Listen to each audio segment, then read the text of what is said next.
We're about to talk the word of God of today. We will talk about sowing and reaping. Because this is the time of sowing and reaping. This is the time of sowing and reaping. Let me remind you, when we were studying this word, we were speaking about something. We stopped. Before we stopped, we were talking about sowing. Because sowing, there is two different ways of planification. You gotta get ready in two ways. First, you gotta plan for two ways of different ways. Those two different ways. First, you gotta seek the seed. The good seed. It is the one that is well harvested. It is well to be harvested. Every sower, he's gotta be much careful. He's gotta be careful by the seed they sow. The seed that can never be rotten. The seed that can never go just like that. A good seed.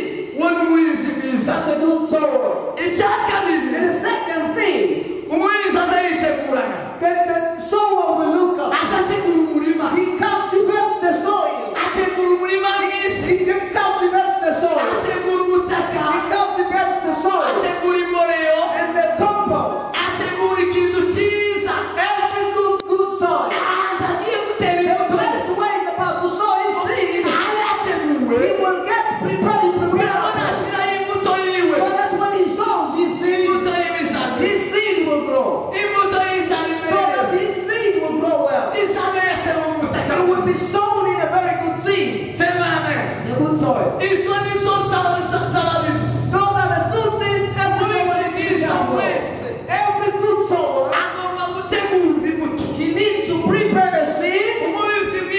Every good sower, he needs to prepare the soil. He gotta prepare the place to sow. And know why his harvest. Why his harvest? The Bible tells us a parable of a certain sower. He took his seed and he went to sow. And he prepared the place. And he spoke about that. He prepared the field. And he cultivated. And he took out all the grass. And he took over the stone. And he prepared the field. And then he took his good seed. And then he sowed. After sowing in the seed, he was there in the field. He never left the field. And he built a very big house. And he stayed in the house. And then he took that field. And he fenced it. And he fenced the field. In order for him to protect from outsiders. And he was awake for that field. So that seed will be able to grow. Will be able to grow. That was a good sower. That was a good farmer. Amen. Hallelujah. We as well, when we're about to sow, we gotta be careful with the kind of seed. We gotta check the seed and see the field where we're about to sow. Therefore, the seed is the word of God. The seed is the word of God. The seed is the word of God. The word of God is the good seed. It is uncorruptible seed. It is a seed which can never be rotten. It is a seed that can give harvest. The word of God is the good seed. Therefore, when we have the word of God, when we read the word of God, we are actually having the seed in your heart. When the word of God is there,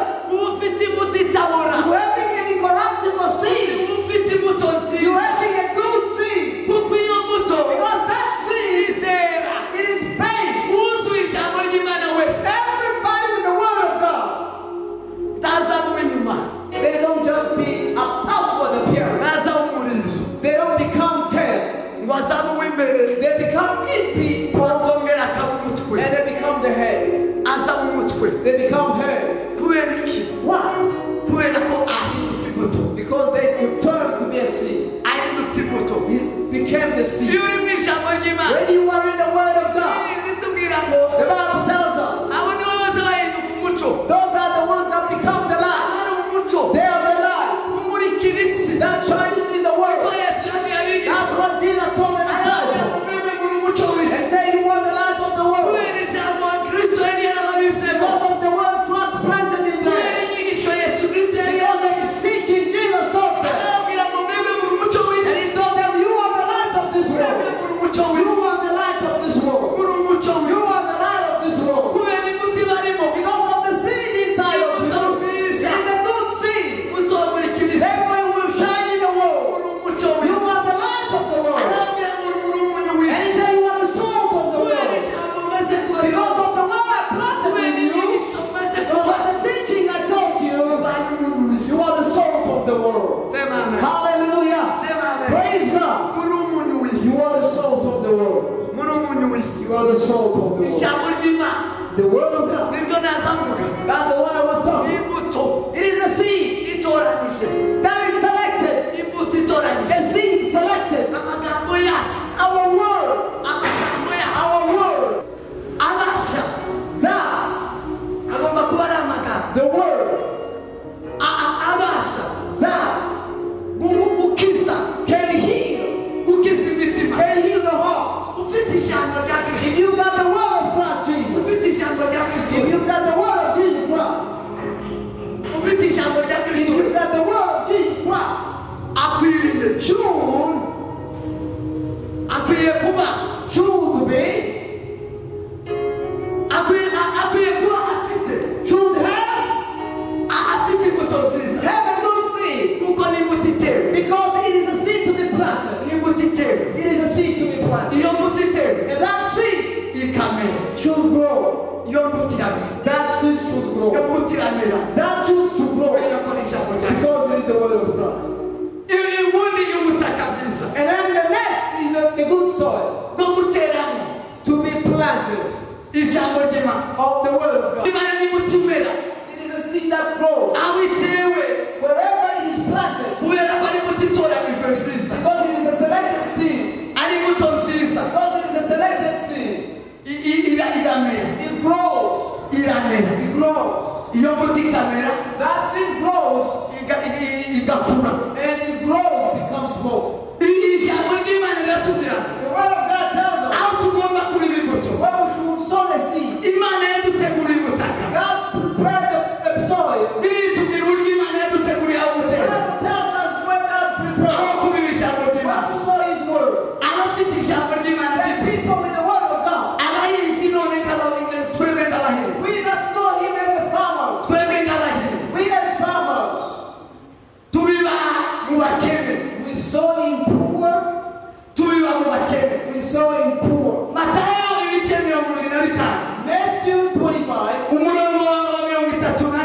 30 verse 31. The Bible says, Matthew 25, Matthew 25.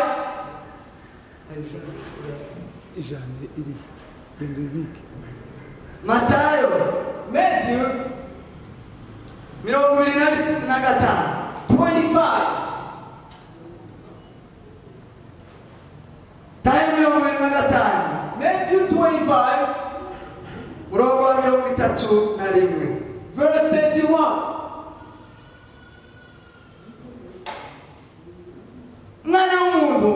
The Son of Man, when he will return with the angels, with so much glory, that when he will sit on his throne of glory,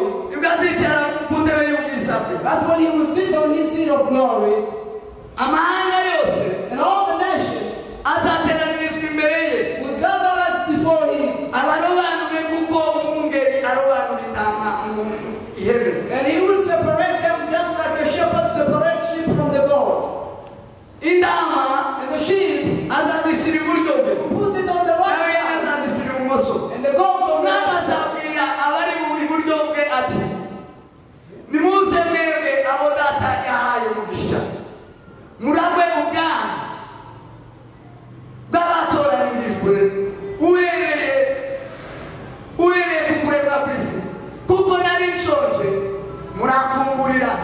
nari mfite inyota mu mpico nari mushitsi murancumbikira, nari nambaye ubusa muranyambika, nari ndwaye muransura, nari mu nzu y'imbohe muza kundeba.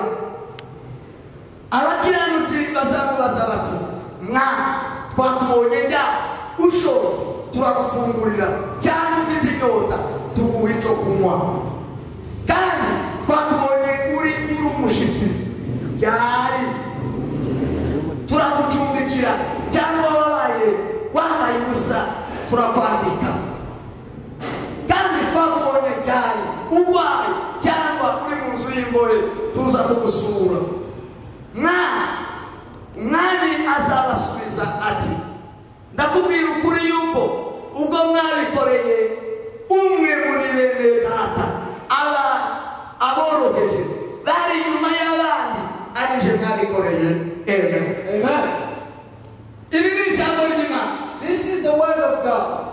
Aho tubiba, the place where we saw, tubiba mu bukene, we saw in poverty, tubiba mu bakene, we saw in poor. Abakene mu boroheje, the poor are the least, bari inyuma y'abandi. And the back. Yesu Kristo yaravuze aje mu isi. Jesus came, he spoke. Aba ni umwuka w'Imana. He said, I have the Spirit of God. Asomye cyane igice cya Yesaya cya 61 of Isaiah. ariko umwuka w'Uwiteka niho. The Spirit of God is on me. Kandi ngo nasigiwe kubwiriza ubutumwa bwiza abakene. Me to preach to the poor. Biramubwiriza abakene. In order for me to preach to the poor. Biramufasha In abakene. order for me to help poor. Bari inyuma y'abandi. The people at the back. Birizimwa ngo Yesu The Bible says Jesus yamura icyubahiro cyo mu ijuru. took off all his Ngo glory. yisize akamero k'umwana And he w'umuntu. took the form of man. Yisize akamero He took k'umwana the w'umuntu. form of man. Araganduka. And he was obedient. Ngo yambara akamero k'umwana And w'umuntu. he took the form of man. Ahinduka imbata. And he became a servant. Aba munsi y'imbata. And he became even lower than a kugira ngo servant. babashe kuzamura undi uri In munsi. order for him to lift the one who was down. Ubu ngubu rero imbuto dufite Therefore, the seed we have now. niyo gutera mu banyentegeke, It is the seed we have to sow in the Lord. niyo gutera mu bakene. In the poor people. Abakene, The poor. abakene, The poor. abakene, The poor people. abakene The poor, bakira ijambo ry'Imana. they don't receive the word of God. Abakene The poor bakire gukiranuka. receive righteousness. Abakene The poor bamenye Imana. know God. Aho rero naho tubiba. That's the place where we sow. Imbuto izera And when the seed grows, kandi ikera imbuto nyinshi. and it gets a lot of fruit, N'imbuto the seed twabibye mu bakene. that we sow in poor. N'imbuto twabwiye abafite imitima yuzuye ubukene. It is the seed we actually told them who have a heart with poverty. N'imbuto twabwiye abafite ubukene n'ubufasha twafashije abakene. It is the seed we actually planted in the poor. Iyo ufashije umukene, When you help the poor, iyo ubwirije umukene, when you help the poor, uba ubize neza. you planted so well. Ubikoreshejwe n'ijambo ry'Imana, When you do it by the word of God, ubikoresheje n'imbuto y'Imana, when you do it by the seed of God, ukabasha kuba mukura and you raise a poor person n'ijambo ry'Imana, by the word of God, ubize mu butumwa bw'ubutaka you bwiza. actually planted in a very good Uba soil. wateguye ubutaka, You actually prepared the ubaye soil. umuhinzi mwiza. You are a good farmer. Kuko imbuto yose wateye muratera Every good seed planted in poor izamera, will grow. izera, Will grow. You uzoyisarura. will harvest it. Kuko Bibiliya ibivuga. That is the Bible says. Twebwe We, umuntu wese yaremewe uri inyuma ye. every person was created for those that Kuko tugiye gukunda abadukunda. because if we love God, they who love us, Ugamuha muresha. or you give the one that you are on the same star. Bibiliya ivuga ngo ntacyo tuzogororera. Bible says we will never be rewarded. Ntacyo tuzoha. We will never be rewarded. Kuko usanga wiringira uwo. Because you will trust in a person. Ariko wiringira ijambo But ry'Imana. if you trust the word of God, Wiringira ubutumwa bwe. if you trust the gospel, Azabasha kuvuga. you will speak out. Azabasha kuvuga. You will speak out. Azavuga ubutumwa bwe. You speak out the gospel. Azavuga Imana. You speak God. Azavuga ubutumwa You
muizanira bitumuza umwuka wanje izo zatewe niki niko Uwiteka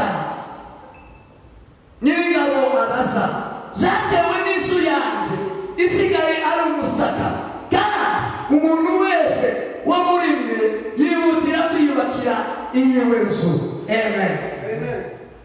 Iri jambo rero, This word niryo nshaka kukurangiza. is the word I want to conclude in. Icyakabiri, The second thing gituma that makes aho tugomba kubiba ubutaka bwiza. that we should sow a good seed. So Ubutaka bwiza ni bwakene. the good soil are the poor. Abakeneye, People in need. abakeneye. The needed one. Imiti bikene, The heart that needs umubiri ukene. the body in need. Aho ngaho There, nuhagera if you get there, uzotera imbuto. sow a seed, Ariryo jambo rya Kristo. which is the word of God, Ariryo jambo ry'Imana. which is the word of Jesus. Uzokoreshwa n'ijambo. You will be used by the word. Uzokoreshwa n'ijambo. Serve the word. Uzokoresha ijambo. Go under the word, Uzosarura. and you will harvest. Ahakabiri And the second place, ni ukubakira Imana. it is to build for God. Ni urusengero rw'Imana. It is to build the temple of God.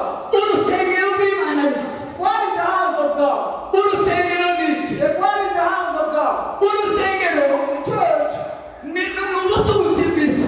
it is the wealthy of this world. Urusengero ni ubutunzi bw'isi. The church is the world. Urusengero ni amahoro y'isi. It is the peace of the world. Urusengero ni ibyishimo The by'isi. church is the joy of the world. Urusengero ni umucyo The w'isi. church is the light of the world. Urusengero ni icyerekezo The cy'isi. church is the direction of the world. Urusengero ni igisubizo The cy'isi. church is the answer of the world. Nubwo ubu ngubu abantu batabihesha agaciro gato. Although now people are despising it, Urusengero rufite agaciro gato. the church is valueless Kubera ko abantu bataruzi. because people don't understand it. Kandi Satani And Satan ararutesha agaciro. is trying to devaluate it. Kuko nubwo agaciro It kenshi. is of much value. Urusengero The church, ntazo kubiba. it is the place to sow. Ntazo kuba. It is the place to live. Ntazo ari imigisha It yawe. is the place with so many blessings. Ntazo ari ibyishimo It zawe. is the place with so many joys. Ntazo ari imbaraga It is zawe. the place of our power. Imbaraga z'Imana The mbese. power of God on the world. Urusengero It is rw'Imana. the church of God. Ni urusengero It is rw'Imana. the church of God. Arababwiye ngo And again he said, Hagayi abwira Abisirayeli. Haggai told the Israelites, Arababwira ngo igihe cyo kubaka urusengero ni the time of building the church is now. igihe cyo kugira imigisha ni The time of your blessing is now. igihe cyo kubiba ni The time of sowing is now. igihe cyo gukora ni The time of working is now. urusengero ni akazi. The church is activities. Ni akazi. It is activities. Ni akazi. It is work. Sema amen. Hallelujah. Urusengero ni akazi. The church is work. Ni akazi. Church is work. Isi ntibizi. The world doesn't know it. Kuko Satani arababeshya. Because Satan is blinding the world. Satani kubera ko ari umuriganya. Because Satan is deceitful. Ariganya abantu ntibamenye ko urusengero ari He akazi. deceives people so that they will know that the church is activities. Urusengero ni umugisha. The church is the blessing. Imana ibwira Hagayi. God told Haggai. Iramubwira ngo Hagayi. And he said, Haggai, Niba arabwirira Abisirayeli. tell the Israelites. Genda ubabwire. Go and tell them. Bwira Zorobabeli. Go and tell Zerubbabel. Bwira n'abatambyi. Go and tell the priests. Babwire ngo Tell them igihe cyo kubaka ni the time of building is now. igihe cyo gukora ni The time of working is now. bazamuka imisozi. They should go up to the mountain. Bazamuka Go imisozi. up to the mountain. Ngo bajye kubaka. And go build. Bajye ngo kuzana ibiti. Go bring the trees. Maze ngo bubake And urusengero. then start to build the church. Bazamuka umusozi. Go up to the mountain. Bazamuka umusozi. And they went up. Utekereze. Imagine. Utekereze. Imagine. Kandi nimara uzamuke. And go up. Mujye kuzana ibiti. And bring trees.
God. Habari okunezeza Imana. There is to glorify God. Kubaka urusengero. To build a church. Ni ahantu heza ho kubika. It is a good place to Iyo serve. utanga magana atanu yawe. When you give your 500, Iyo utanga ibihumbi. when you give your 1,000, Iyo utanga ibihumbi icumi. when you give your 10,000, Iyo utanga ibihumbi ijana. when you give your Iyo 1,000, utanga imbaraga zawe. when you give your strength, Iyo utanga umwanya when wawe. you give your time, Ukaja kubaka and you urusengero. open the church, Uzomenya neza just know that ko wawunezeza you Imana. are pleasing the Kandi Lord wawuhimbaza and Imana. you are praising the Lord. Bibiliya yavuze The itarushye. Bible says, Iravuga ngo ni ko Uwiteka avuga. that's what God says. Ni ko Uwiteka. Ngo nimwazamuka When you go up to the mountain, mukaja mu misozi on the mountain, mukamanura ibiti and you bring trees, maze ngo mukanyubakira and then urusengero. you build my house, Muzanezezwa nabo I will be pleased with kandi you muhimbazwe nabo. and be praised by Ni you. ko Uwiteka That's nyina. the Lord saying. Icya kabiri And the second, ngo abantu biringi bakora byinshi people do a lot of things badafite urusengero. without the church. Arakora cyane adatekereza kubakira Imana. They work along without thinking about building the church. Yatekereza gukora byinshi atubakira Imana. And they thought about thinking and doing a lot of things without building for God. Yatekereza kubaka iziwe ntatekereza Imana. And think only of building their own stuff. Bibiri imvugo yabavuze. This is what the Bible says. Abantu batagira urusengero mu mitima People yabo. without the heart, the church in their Abantu heart. batagira urusengero muri plane zabo. People without the church in their Abantu path. batagira urusengero mu mirimo yabo. People without the church in their activities. Abantu batazatanga umwanya kubw'urusengero. People without time for the church. Abantu ntibatanga amaboko yabo People kubw'urusengero. doesn't give their hand to the church. Abantu ntibatanga amafaranga yabo People kubw'urusengero. doesn't give money to the church. Abantu ntibatekereze kubakira Imana. People don't think about building for Yavuze God. ngo abo baziringira kubona byinshi. He said they trust getting more. Bazategura byinshi. They will plan for more, Ariko dore bazabona bike. but they will get little. Bazabisaba bike. Then it will be little.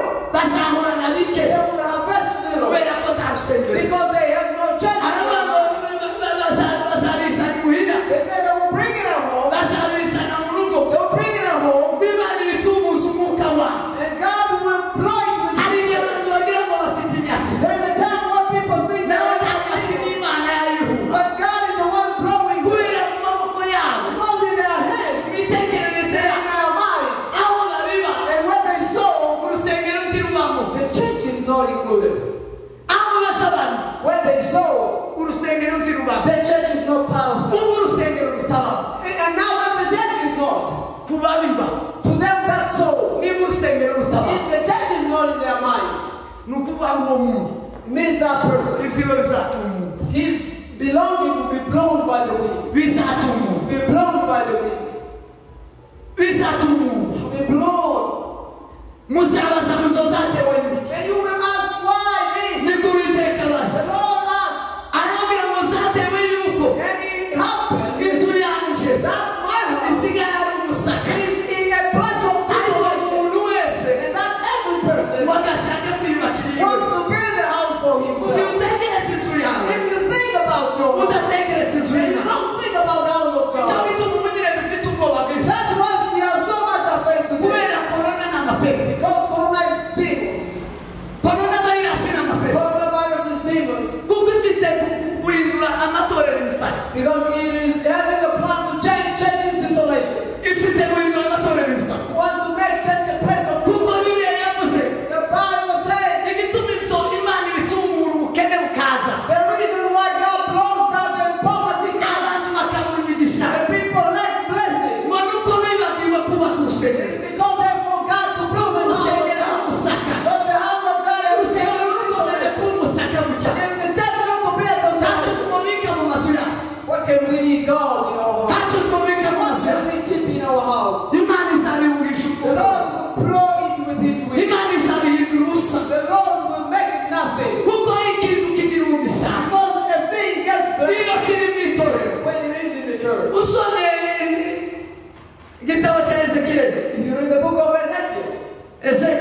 nzira y'irembo ryerekeye ikasikazi azengurukana mu nzira iri hanze ageze ku irembo ry'inyuma aherekeye iburasirazuba ndetse mbona amazi atemba anyura uruhande rw'iburyo uwo munsi agana iburasirazuba afite umugozi mu ntoki wo kugeresha agera imikono 1000 anyuza muri ayo mazi amazi angera mu bugombambari arongera agera imikono 1000 anyuza muri ayo mazi amazi angera mu mavi arongera agera imikono 1000 anyuza muri ayo mazi amazi angera mu rukenyerero arongera agera indi mikono 1000 abaye umugezi tabasha kwambuka kuko yarabaye amazi meza utambukishwa amaguru maze arambwira ati mwana w'umuntu mbese isura bibonye aragaruka ageza ku ngombe y'umugezi. Amen. This word it is how the church is a blessing. God showing Ezekiel, showing him the church. God took him to show him the blessing of the church. When we've got the church, that's when we are blessed. Because the church, it resurrected. It gives life. It restores. It gives life. The Bible says Ezekiel, he saw the church. And he saw the water coming forth in the water. And he was going to the north. And on the north, in Israel, that's the Dead Sea.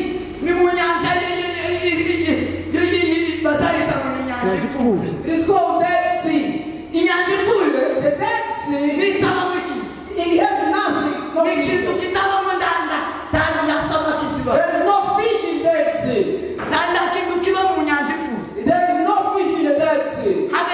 Nothing. Because that sea, there's no life in it. And he saw the water. He was going in Dead Sea. And he saw the other one. Going in the east. In the west. In the west. The Bible says west. It's the Mediterranean Sea. It's good. It's good place. That place, that water, it goes to Mediterranean Sea to strengthen people. Amen. And the water went there to strengthen people. The water went there to strengthen people. People were strengthened. Amen. Mediterranean Sea has life. It's good.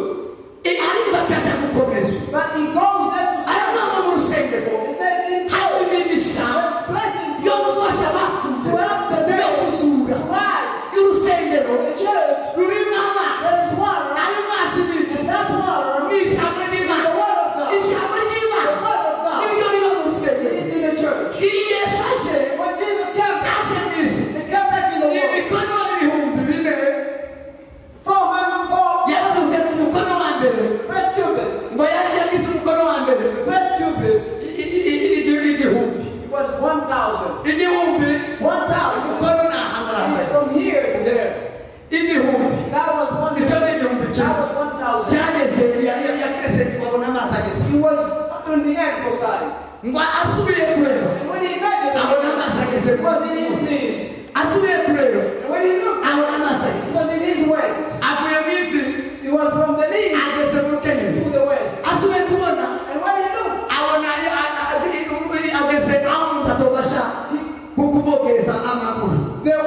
the person was overwhelmed almost. Unless the person who can swim.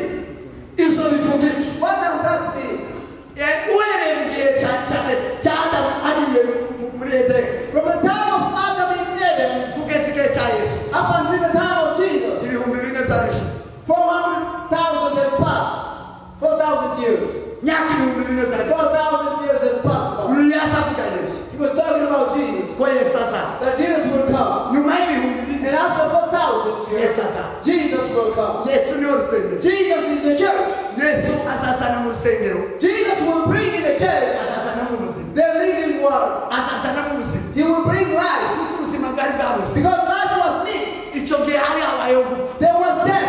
hari hari urupfu There was drought and death. muri ibyo bihe In those times. ariko aravuga ngo But again he said, imikono igihumbi for 1,000 cubits. amunyuza muri ayo mazi And he passed through the water. wagera He was in the ankle. ngo ageze And after getting there, senane amen, ngo arasangera he n'imikono get it again 1,000. ngo abona ageze mu mazi And it was in his knees. uwo ni Yesu That was Jesus. senane uwo Hallelujah. ni Yesu That was Jesus. Yesu ni uwo kuramya Jesus is to be praised. yabonye aserutse Even he saw him baramuramya and they worshipped him. ageze mu mazi And now from the knees, ukuri Yesu yarazanye ukuri Jesus was bringing the yarazanye ukuri was bringing the truth. ukirenge n'ubutumwa bwiza The thief Pawulo yarasanditse was the prosperity. aravuga ngo ubutumwa bwiza He said the gospel. mboni mu kwete kweto mbari mu butumwa bwiza Say, tie your feet for here is the gospel.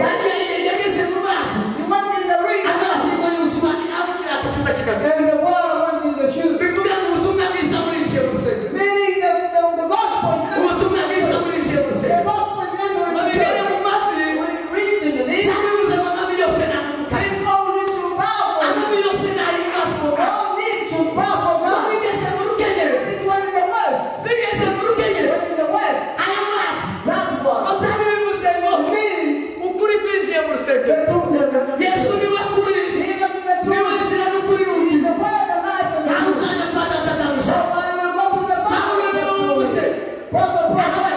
ukenyera ukuri Gather your ukenyeza ukuri ukenyera ukuri the truth. ufunga umukaba Gather the bell. ariko kuri Which is the amazi ngo neza and when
says. Bibiri iravuga ngo The Bible says, ngo abumvise ubutumwa bwiza those who have the word of God, nibo basenze. they will be sanctified. Kumva To hear, kuzanwa ijambo ry'Imana rizanwa no kumva. faith comes by hearing. Ijambo ry'Imana rizanwa no kumva. The word of God is brought by Kumva hearing. kukazana kwizera. And hearing comes through faith. Iyo twumva ijambo ry'Imana When we hear the word of God, nibwo twizera we believe in Jesus.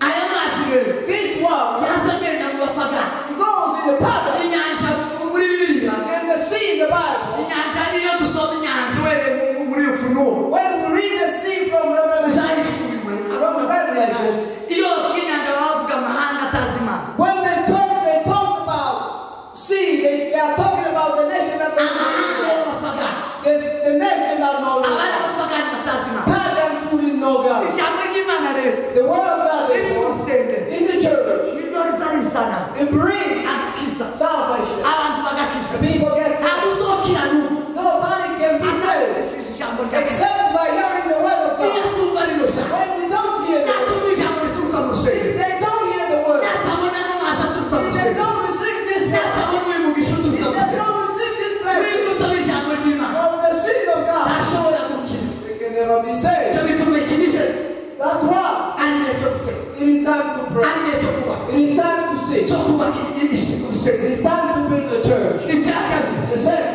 urusengero the church.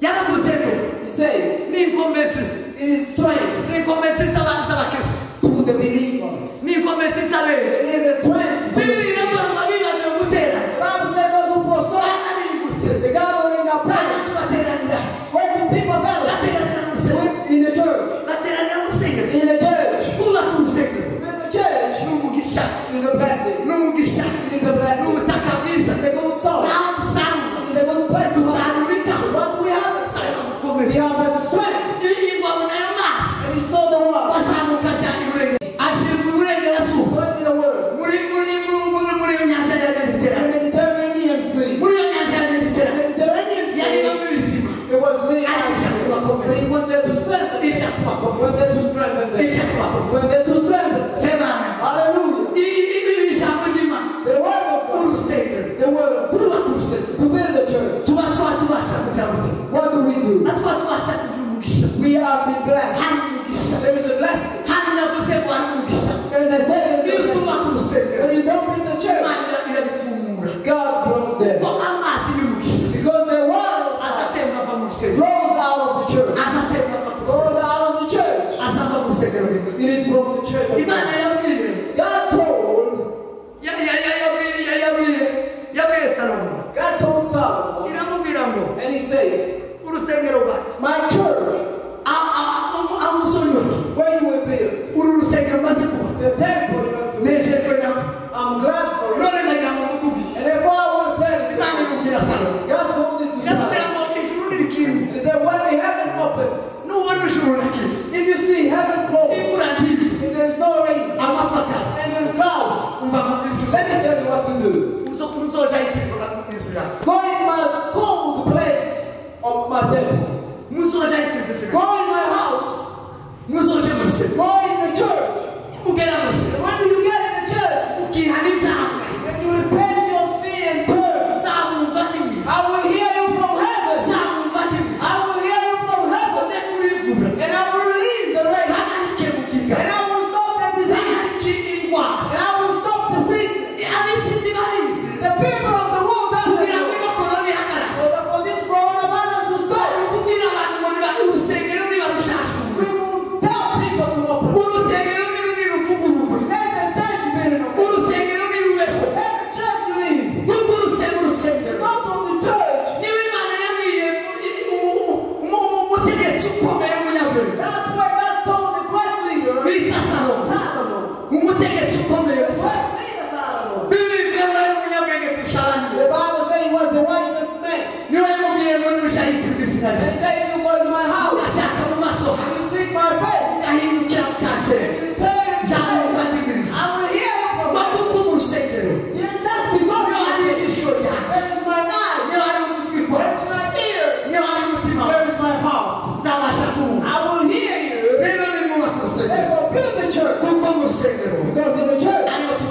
That's where we find all blessings. ari mu butaka bwiza There is a good soul. yemwe ababiba You who are sowing, nubwo kubiba kugoye although sowing is tough, buri wese asohora arushe every sower releases asohora pride. arira They will release pride. ariko imbuto zawe But all they are seeing, urisohora if you release uri murira pride, ariko ukayisohorera mu bakene when you sow it in poor, ukayisohorera no mu rusengero when you sow it in the church, uzirizera imana and you will believe God, uzokomere you will be strengthened. uzokomere You will be strengthened. uzosarura You will harvest. uzasarura You will harvest. kuko mu rusengero rw'imana Because in the church of niho God, harimo imigisha yacu there's all blessings. mu rusengero rw'imana In the church of God, niho harimo gukira kwacu there's our salvation. niho harimo agakiza There's our salvation. igihe amazi aturuka mu rusengero The water from the ariyo church, jambo rya kristo which is the word of God, rigera mu nyanja ipfuye it gets in the depths rigahambuza and it gets life. ribasha kuzura It resurrects rizura imitima ipfuye the day.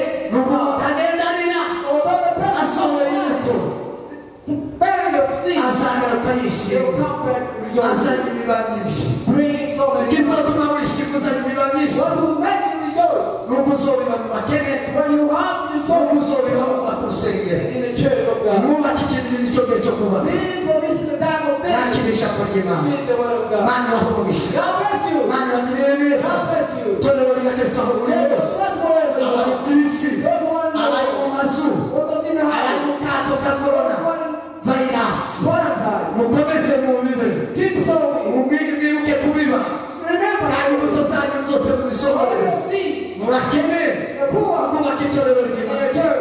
itorero rya kristo The church of God. urusengero rw'imana The house of God. ruri mu ijambo ry'imana With the word of God. ruri mu ijambo There ry'ukuri is a word of ruri truth. mu ijambo rikiza There is a ruri mu salvation. ijambo ribohora There is a word that ruri mu sets. ijambo rikomeza There is a word that ruri mu saves. ijambo rituzanira There imigisha is a word that brings power. abakorera imana Those who save, bayikorera amaboko save him. ababashe kubakira imana Nobody built for God. babashe kugira icyo akenera And like nothing. dawudi wubakiye imana David built for yagize God. umugisha no ku bana be And even his blessing to his mana kids. avuga ngo abana bawe bazaba abana bacu God said your kids will be mine. kubera ko wanyubakiye Because urusengero you built a house for me. kubera ko watekereje kuri Because you urusengero thought of building a house for me. urusengero rurabuze The church is isirayeli kugeza n'ubu nyine ifite in urusengero now Israel. There's no nicyo church. kibazo ifite no That is the major kuko problem. nta rusengero Because there is no ariko church. bafite izindi But they have a hope. kuko bafite amasezerano Because they have promised yo kubaka urusengero to build the temple. rero twebwe Let us stay aho turi twose where we are. mu mipango yawe In all our plans. ni hamwe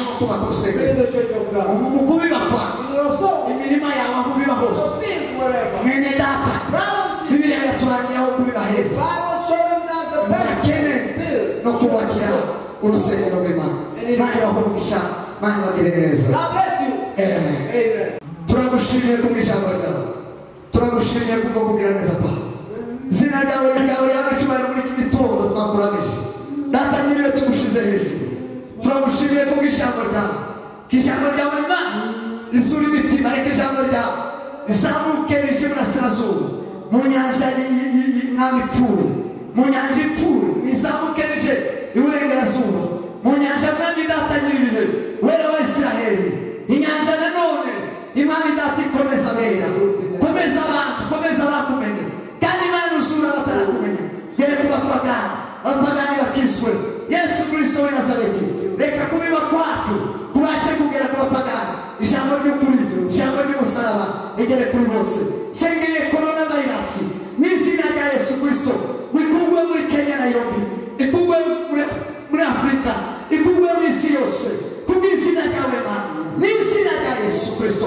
urusengero rw'imana nimwubakwe insengero nizubakwe hirya no hino ubutumwa bwiza nibwamamare hirya no hino ijambo ry'ubugingo niribere hirya no hino imbuto nziza nibibwe hirya no hino mwana mu mitima y'abantu n'izina rya yesu mu mbaraga z'imana isumba zose data nyiribihe heza ya kenya nairobi baba bariki kenya nairobi bariki mwiki bariki baba madhabahu haya baba tumefika kwenye madhabahu basi endelee baba kutamalaki endelea kuonekana mahali hapa utukufu wako utuzunguke neema yako ituzunguke upendo wako utuzunguke injili takatifu endelee kuhubiriwa huku na kule utukufu wako milele asante kwa neema yako asante kwa upendo wako endelee kuponya magonjwa endelee kuondoa magonjwa sababu Biblia inasema tukija mbele zako Baba tukikuomba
Yesu wastahili siku zote. Ni katika jina la Yesu Kristo tunaomba na kuamini. Amen.